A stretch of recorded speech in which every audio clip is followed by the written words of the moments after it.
Welcome to Bourbon Taste-Offs, playoff brackets of the best whiskeys. Join us in our season-long quest to find our tastiest bourbon.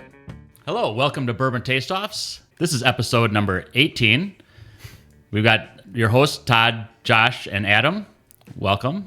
Josh, it's been a minute since you've been on here. You know, I've been avoiding you. I was like, hey, didn't want to spend time drinking bourbon anymore. No, actually, I kind of longed for it. Just had a lot of personal stuff going on, but I'm really stoked to be back for today and a couple episodes, hopefully. Well, it's exciting to have you back. I'm glad you're back. And Adam, you've been now here three times? Yeah. This is fourth? Yeah. You're doing a great job. Everybody's been mentioning, Todd, why don't you just step down, let Adam step in? And Definitely not. Well, we're having a lot of fun. Yeah. Now, today's episode, I offered Josh a chance to bring some stuff. Adam, you stepped up and said, no, I'll bring some stuff. What's this about? What can you share, I guess I should say. Right. So, bourbon and whiskey can be made anywhere, to be a bourbon, it doesn't have to be made in Kentucky. So that's kind of the thought process on this whole one. So, the way everything's going, I just was interested to see if one of the old standbys is better than one of the newer places that whiskey's being made. So it'll be kind of fun. Awesome. I'm looking forward to this. Yeah. Yeah, that's really cool. I've seen a lot out of Texas and Nashville, and my buddy that travels a bit sometimes comes back when he travels. So I'm super curious to see what states or what locations we have represented. Yeah, it'll be cool. All right, well, let's get this thing going. Let's pick what's going to go against what. Drum roll, please. Yeah. 2. Oh, all right. Makes it nice and easy. Yeah. Don't have to change the glass order at all. And we'll give a little toast and a cheers for us getting together again and tasting some good bourbon. Thank you guys for showing up and making sure I don't drink alone. Awesome. So it looks like you're about to taste number 2. Is that your intention? Oh, no, we're good. I switched. I just picked up the one that was closest to my hand. I got your back. See, that's, Josh, why I missed you. You pay attention to the details. Smells good. Smells sweet. Yeah. Now, is it safe to say that they're all over 4 years old or maybe some younger? I would say they're probably at least 4 years old. Okay. One of them might be a little bit younger, but I don't think it would affect the flavor profile because of what it is. Okay. Yeah, and I don't want you to give away... Right, which is really tricky. Which I'm sure it is. I usually don't know what I'm drinking, so this is a little bit different when I know. Right. Yeah, now you'll know what Dan felt like when we had that party. I know. Yeah. Oh my. A little spicy. It does have some spice to it. It does heat up a little bit too, as and lingers. The taste lingers a little bit. Yeah. Yeah, no, I agree. Lips tingling a little. It was just because it's been too long. Right. Yeah, and again, first drink of the day. Got to wake them taste buds You up. do have to wake them up. Yep, as I mentioned in previous episodes, you just have to take more than just one sip of it. I like it. It's got a long finish. It does have a long finish. Yeah. Mm-hmm. Kind of sits with you for a minute and then keeps changing a little bit, and then you go back in, it just kind of picks back up from where it was. Yeah, and re-nosing it too after having a taste of that spice. I typically don't get much off of a nosing. Just don't have the most sensitive nose to be able to pick out a lot of different flavors, but it's inviting when I go back to my nose after having tasted it already. Luckily, these are my notes because I don't think I spelt anything correctly, so that works out pretty good. Well, we're going to hold them up in front of the camera so everybody gets to judge you for your spelling. This is what you do. 1, good. Yeah. 2, great. 3, okay. Yeah. So I've moved on. Yep. We're going to go to 2. I'd say really light, low to no smell for me. I think if you get... for me, I pick up a slight mint or eucalyptus smell when you get your nose in there, if there's anything. I think it might be some of the ethanol burn off on it. I get some of those notes on the taste that you just mentioned.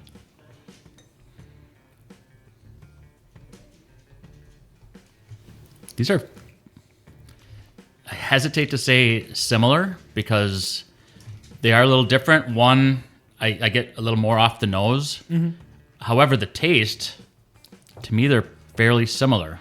I feel like 2 is a little bit buttery on the palate, where it's kind of a little creamier texture. Yeah. I agree. I was thinking Four Roses a little bit with 2.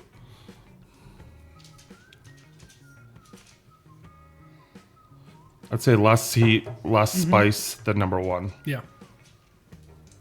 I disagree a little bit, Todd. I think they definitely a difference between the 2. Okay. I'm going to go back to 1 just to see if I notice a difference.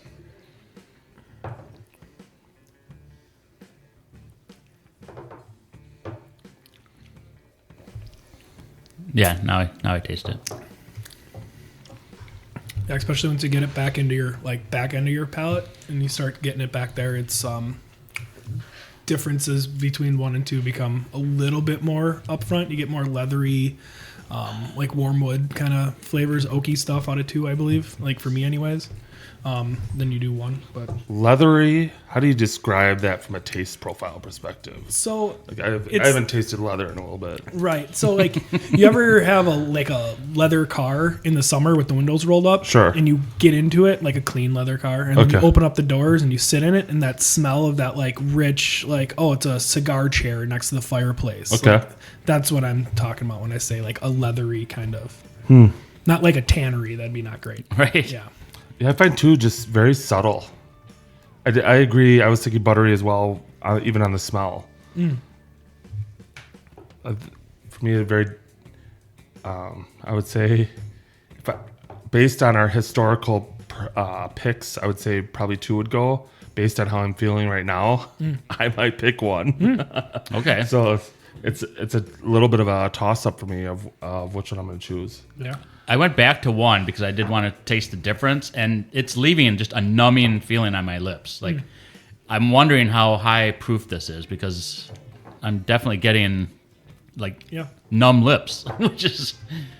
It's I'm unfortunately running out of those my pours. I know because I keep going back and forth and trying. I do too, and we got to save some. Which if we do run out, we can go back in and for sure grab more. Whew. 1 definitely is a higher alcohol content. I'm getting that. I do have 1. I do have a pick. So let me know when you guys are ready. And Adam probably knows which ones are. No, I don't. No clue. Okay. I don't.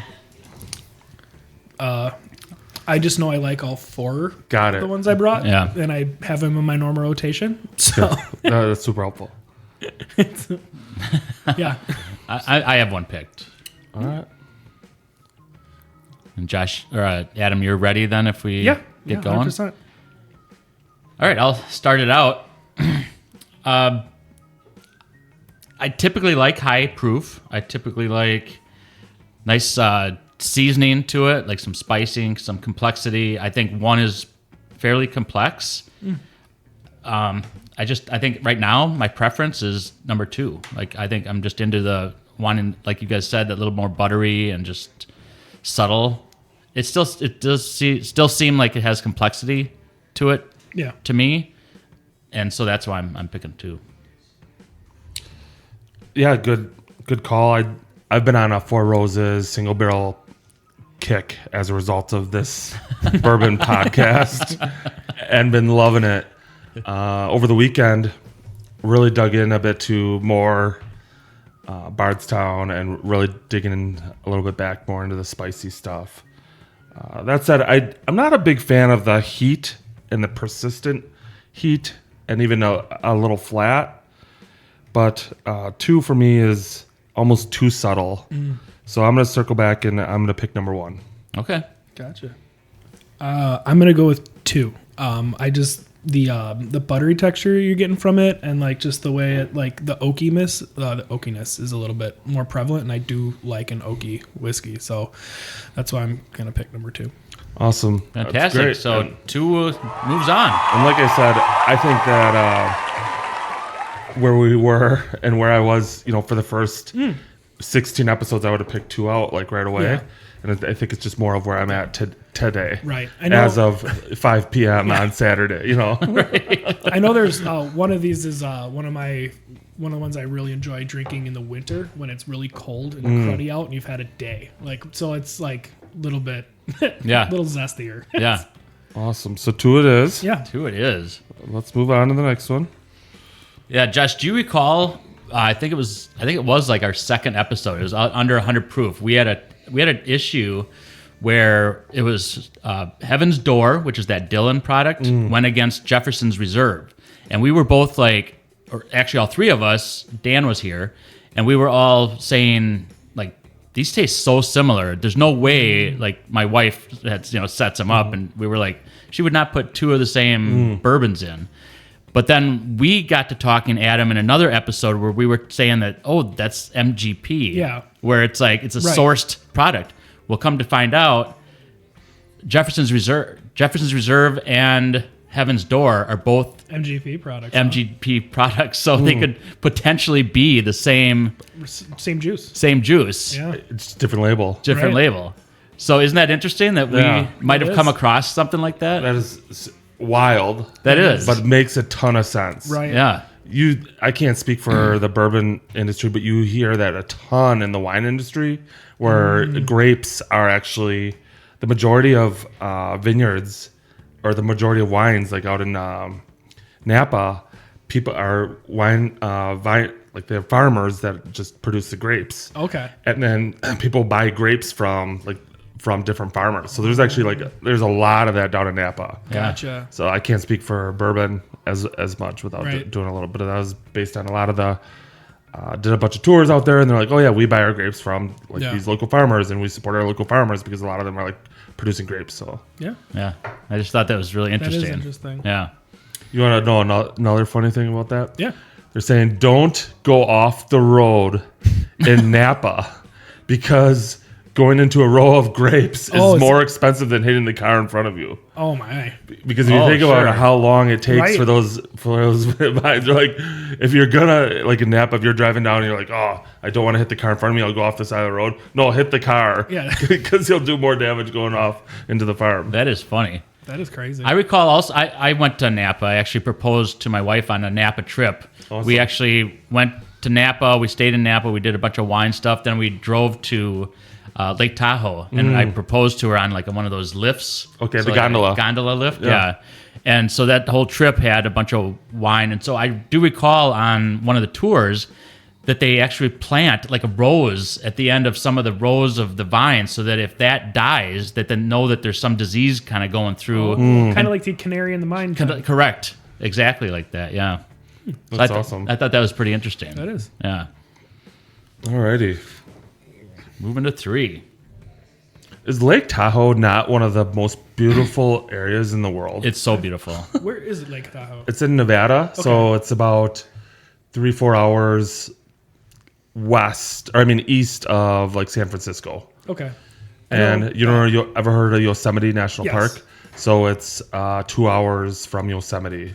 So it's kind of like this triangle of like Yosemite, San Francisco, and Reno's right there too. yeah. Well, Reno and Lake Tahoe are like 45 minutes from each other. Right. So you fly into Reno and then you drive Just into drive over. yeah. Yeah, I've been to Zion, and Zion's gorgeous. In Utah. Yeah. Oh my gosh. I'd love to go.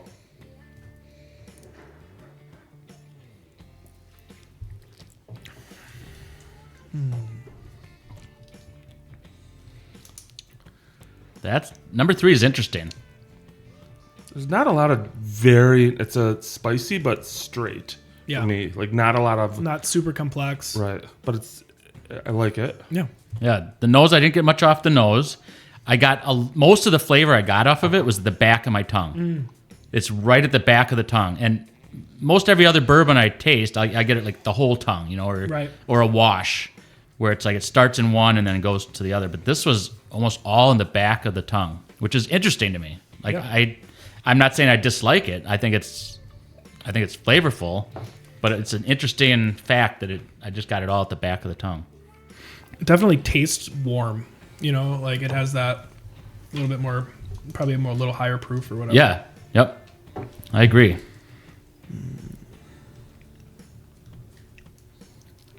And it's interesting. I haven't had any of the big like cinnamon or like cherry candies kind of flavors that come off of a lot of other bourbons and stuff. Right. Like I haven't had any of those today. Not yet today. Yeah, I agree. You picking up any notes at all on number 3, Josh? Not a ton, but that maybe it's just me. Yeah. It also can make a difference what we just tasted. Like sometimes you have to just refresh with some water just to start fresh. And we've got some of Dan's Costco special chocolates. Oh, I already had one. Okay. One really that it burned your lips a little bit longer. This one is, like I said, straight flavor. There's no die off of the flavor. Yeah. And then it doesn't burn your lips. So it's kind of an interesting, It kind of makes my tongue numb a little bit. Yeah. Which is kind of, I don't know, kind of fun. I think we're all saying that it's like an interesting beverage, interesting drink, because it's just a little different than what we're, I think, used to. Yeah, I would even wonder, I feel like this one, if you dilute it a little bit, it probably tastes very similar. It doesn't seem like the others, like if you add a little water, Right. I feel like 1, if you add a little water, it would change it a little bit. 3, I feel like that would pretty much stay the same. Yeah, like if you probably put that on the rocks, it would probably just be that, except colder. Right. That's kind of where I'm at, yeah. Yeah. That's cool. All right, I'm going to move over to 4. A lot more smell coming out of 4 than there was 3. Oh, yeah. Boy, this... I would say this is definitely leathery, oaky, Right. maybe a double oaked. That's interesting. I think that's the darkest one of the group, too. Yeah, I'm definitely getting more wood off of that. It does sit a long Yeah. Now, we got to try the Ambruana cask at Dan's, which is a different type of wood. Okay. You know, but that was much more like a cinnamon stick type of flavor.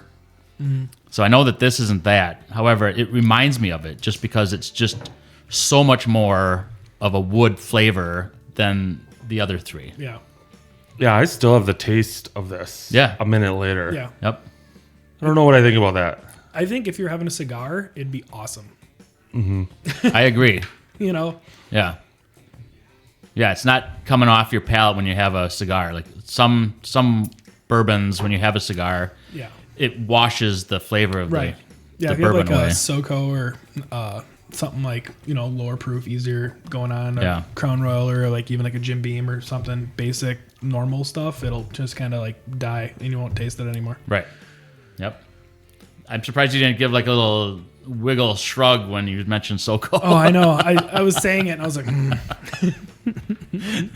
I thought that was hilarious on that other episode it's bad. Yeah. it was apparent when Yeah. Joe was saying he likes Southern Comfort. Yeah. Like you involuntarily, Yeah, your it's body just, went.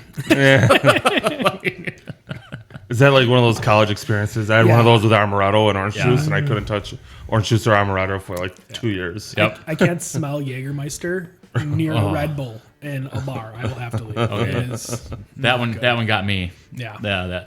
I can't believe we drank so much of that back in the day. Oh, I know. How was that a thing? It was like the joke was if they took a bar rag and it picked up all the liquor in the bar and then wrung it out, that's Jägermeister. Yeah. Yeah. I don't know if you've ever heard that before. I have not, but it's accurate. Like I know they have machines that are like self-pouring. Like they'll put a Jaeger upside down and you just, that's how regularly people order this stuff. Have you had Malort? I have had I Malort, can't do that one either. That one's I've never heard of it. it's a herbal liqueur from Chicago. Okay. And It's brutal. it's brutal. It is very distinct flavor. I think it's one of those like campfire things or like a hunting weekend or a fishing weekend. It's like, oh, hey, here's a Malort. All right. Right. So I campfire, guess I got to. like a way to start the fire. No, just kind of one of those things like I went on a fishing trip and I was like, oh, hey, sardines and crackers with the little like cheese. I was like, all right, I guess we're doing it. Yeah. It I guess Jebsen's they're the people who make Malort. They also make a bourbon, no. And Okay. I'm too scared to try it because of their other options. Right. Yeah, especially when you have a bad experience with something. I have a pretty easy decision. Going back after a little bit, it pulls different, different flavors out of everything, and kind of like, am I still thinking what I was thinking? Yeah. These are 4 different tasting bourbons. They certainly are. So if your goal was to really cerebrally, like, I don't know if that's a word, but like really like challenge, like thinking, I'm like, man, this is a really tough one. So I appreciate the thought behind this, Adam. Thanks. I am unable to pick right now, but if I will have to force myself to write something down so that I don't change. Okay. How about you, Adam? Do you have a pick? I do. I like number 4 personally. Oh, okay. Yeah. I don't say because it surprises me. Like number 4 for me was, in an earlier episode, Dan was like, it's so off-putting, To me, that's what number 4 was. Fair. And it's, when I first tasted it, I was like, I do enjoy this because I do taste more wood. Yeah. But then it started tasting like it wasn't like an oak flavor. It was more of some other type of wood finished flavor. Gotcha. So to me, it's almost like a finished product where it could be finished in a different type of wood. Right. And typically I do like finished products. This one, and even if it's not a finished, I gravitate to 3 over 4. So it's going to have to be a tiebreaker from Josh. Super difficult. I've been a fan of like Woodford double oaked, and that's kind of what I thought of when I came to 4. The taste was really persistent, like over a long time, and I'm like, hey, is that a good thing or a bad thing? And I don't know where I land there. It's like almost like it's not cheating you, so that's kind of nice that it doesn't just die immediately.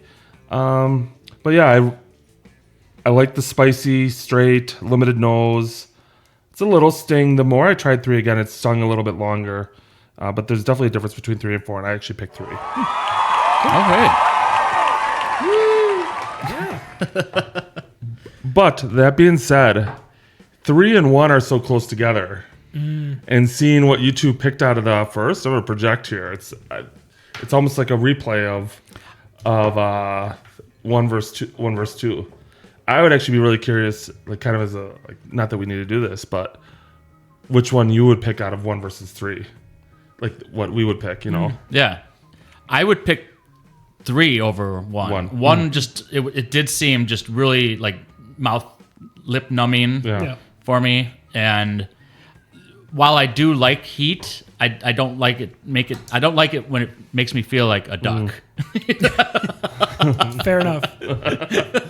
So do we want to bring in 1 and 4? Yeah, we'll bring 1 and 4 in and give them a little talk about. And if you need any refill on any of the ones that we're gonna keep doing, we can certainly do that. All right, we're back with the bottles.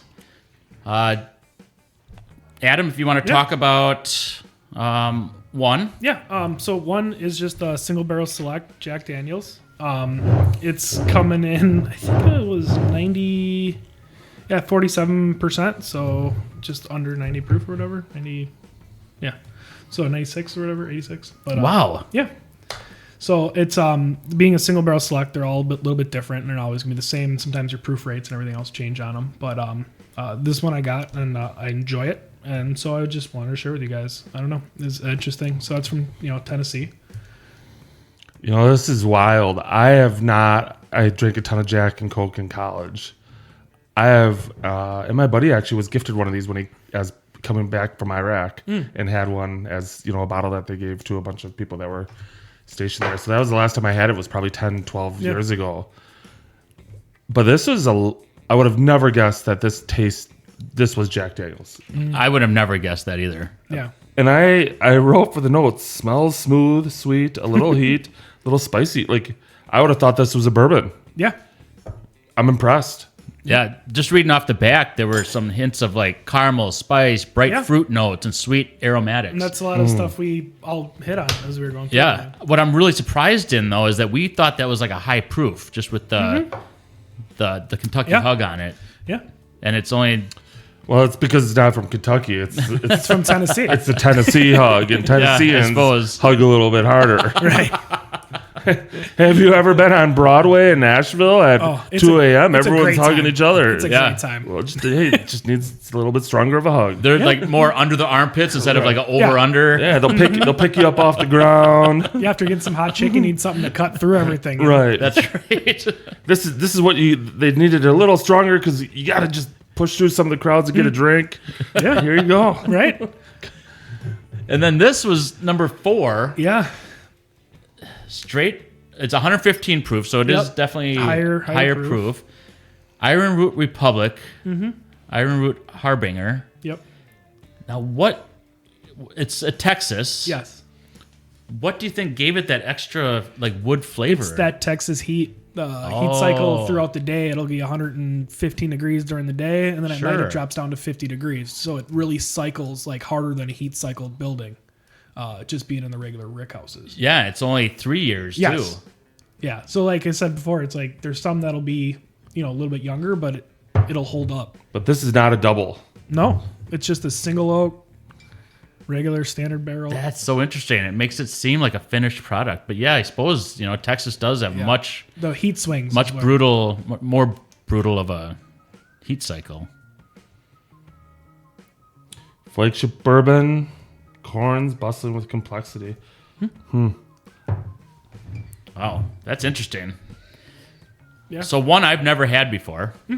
Have you even heard of this? Because I've never even heard of it. No. That's a bottle that I read about years back, and then it won that little tag that's on it, and then I couldn't find it again for a while. and now it's available again. But yeah, it's exciting. That is. Thank you so much for bringing that. Getting to taste some things we've never tasted before, and which is difficult because I don't know what you guys have all had. Right. I was like, oh, what might be something you haven't had at least in a little while? I bet that was pretty challenging. Alrighty. Yeah, let's move on to 2 and 3. Yep. I'm going to put this out of the way so it doesn't cover my face. Well, it might help. Yeah. Yeah. Got a face for radio, right?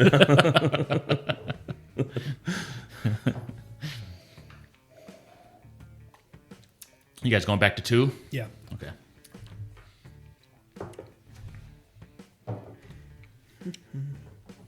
Yeah, when I taste 2, I think, like I said, Four Roses.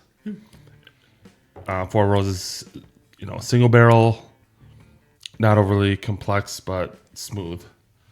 It's got such a nice sweet component to it as well. Mm-hmm. And sweet, correct. Yeah. It's good. Like I said, these are actually 4 whiskeys that I enjoy normally. So it's like picking between, like stuff you already like and you know you like. So it's a little bit difficult, which is kind of fun. That is fun because it narrows it down. Typically when you have options at home, you're not like, this one's better than this one. It's more like, I enjoy this one, I enjoy this one for different reasons. Oh, today is this one's day. Right. Yeah. And that's what's so neat about this whole experience is that we're narrowing it down and making you decide which one is actually better. In your opinion. I mean, you didn't pick 3, you picked 4. Yeah. Right? But no.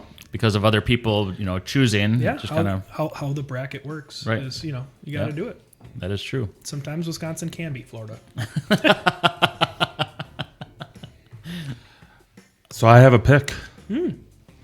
But I'm not going to rush you. I actually ran out of bourbon. We're going to have just a little bit more of a pour. Yeah. If we have more episodes today. Yeah, if you want to start, I can. Yeah, because I'm ready too. Though I say, and I really love the Four Roses single barrel. Though I say it too reminds me of that. It's not to that quality, and it's just a little bit lighter and not as much complexity that I'm looking for. I do tasting 3. I do like the spicy, persistent taste. So I ended up with 3. Very good. We'll have Adam become a tiebreaker. I went to 2. It might not be 4 Roses single barrel. However, I really love that sweet note to it. And it is just approachable. We keep using that word, but it's also complex to me. And 3 was very good as well. Like, Adam, you're right. You brought all good ones that you enjoy. I enjoy them. Chewy enjoys them. He's nice. Barking, saying, yes, I agree. So I'm picking 2. I'm gonna go with number 2. I think just the way through the progression of everything today, I would pick 2. I think that's the one that, as of right now, I would enjoy the most at the moment. So 2 is my answer. Perfect. Awesome. So out of this, 2 is going to take it. Yeah. So we're going to get these out here and talk about it. So the bottles are back. Yep. And the losing bottle, which, well, none of them are real losers. You can kind of explain, right? You got how you got this, and Yeah. So the original premise, right, of today's episode was Texas versus Tennessee. Oh. Ooh. So that's kind of fun. So Iron Root and Still Austin are both from Texas, and because of that, like we said, the barrel cycling with the heat extremes during the day and then the way it cools down. So usually there could be a little younger age statement and still carry the same kind of punch through everything. Also, the Iron Root and this one are both almost the same proof, being cast strength kind of both ways. They're really tight and similar, which is fun that we ended up picking one lower proof and one higher proof whiskey to come into the finals. But yeah, so I'm not super versed on all these distilleries, but yeah, no, Still Austin. This one's pretty solid, and then they have a white label one too, which is their regular one, and that one's pretty good too. But I do like the more zest of the cast strength. Yeah, that was very flavorful. Yeah, that was very good. So that's also this one says aged at least 2 years, and then the other Texas one was 3 years. So you're right; they don't need as much time because of the heat cycles. Right. It's pretty crazy how fast they can mature a whiskey compared to, like Scotland or. Well, even if Old Forester actually has heated warehouses in brick, and that's why they don't actually have like 10-year or 8-year, 4-year. They have 1897, 1910, and it's because they actually maintain that heat persistently. So then the time to age is a lot shorter. Well, and then even with these two, I would assume being in Texas, with how hot it does get, it just sweats out that. Yeah, it's pretty crazy because look at the color on that. Like that's hard to get that kind of color out of a barrel when it's only been in there for 3 to 4 years. I agree. When I was tasting and talking about one, which was the Iron Root, I could easily see that tasting up to a 6-year.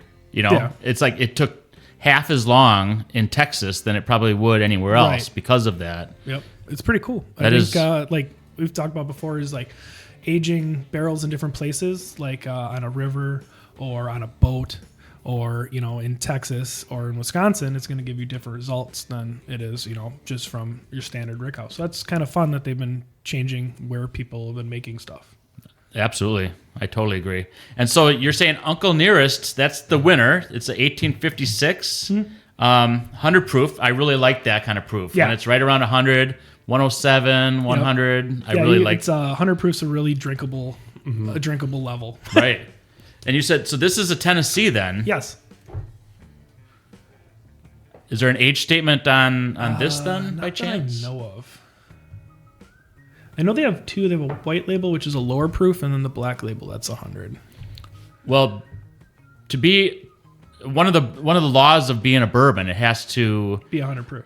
No, that's for a bottom bond. Yeah. To be a bourbon, though, it does have to put an age statement on there if it's under 4 years. So then that this has to be 4 years if there's no age statement on it. Gotcha. So that's why you saw it on these two, that it's at 3 years, 2 years. Yep. They had to put on there. There was not an age statement on the Jack Daniels either, which also means that that's 4 years. Right. So it's interesting. One of the things that I found about this one is supposedly that the Uncle Nearest is the person who taught Jack Daniels how to make whiskey. That's the legend behind it. Wow. That is cool. Yeah. And it came out on top. Yeah, weird. So, like I said, I like all 4 of these, but yeah, no, you did a great job picking. Yeah, I'm glad you guys liked them and enjoyed them. Yeah, it says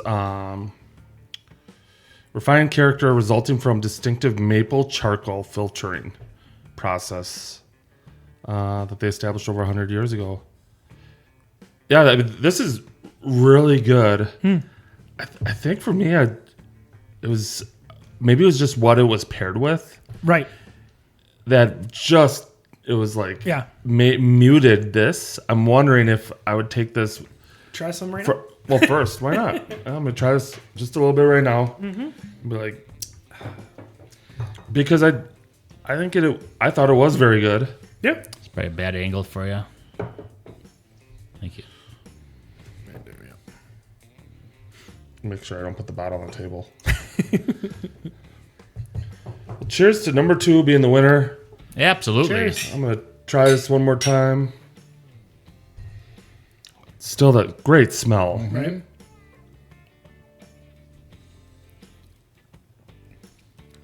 And for around $60 a bottle, it's a solid sipper.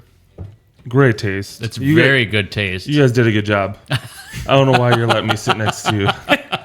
The others, in all fairness, others did, they were good and a good pairing. I think they overshadowed for me number 2 a little bit. Yeah. And that was difficult. Yeah. Tasting this now a little bit more. If I would have started out with this, a little bit different taste. Yeah. Yeah, it really comes down to the luck of the draw. I mean, Right. Luckily we had, you wanted them to go kind of against each other, and it just so happened that the Texas ones went against the Tennessee ones. I mean, the Right. odds Right. of that happening. And high proof versus, low proof that way. Yeah. We picked kind of one of each coming into the final round, and I was like, okay, cool. That's interesting. It's not always about, big proof with big flavors in it. Right. Right. This is good. It is very good. I think the right one came up on top, but you brought all ones that you enjoy. So. Yeah.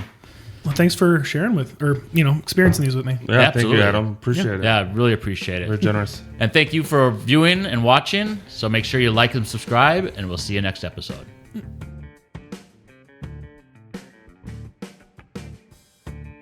Hey, buddy. So, a man's best friend, Yeah. bourbon or a dog? Or is it bourbon with a dog? Bourbon with a dog. All right, there we go. That's right. Yeah. Chewy, chewy, chewy, chewy, chewy, chewy, chewy, chewy, chewy, chewy. There he is. There.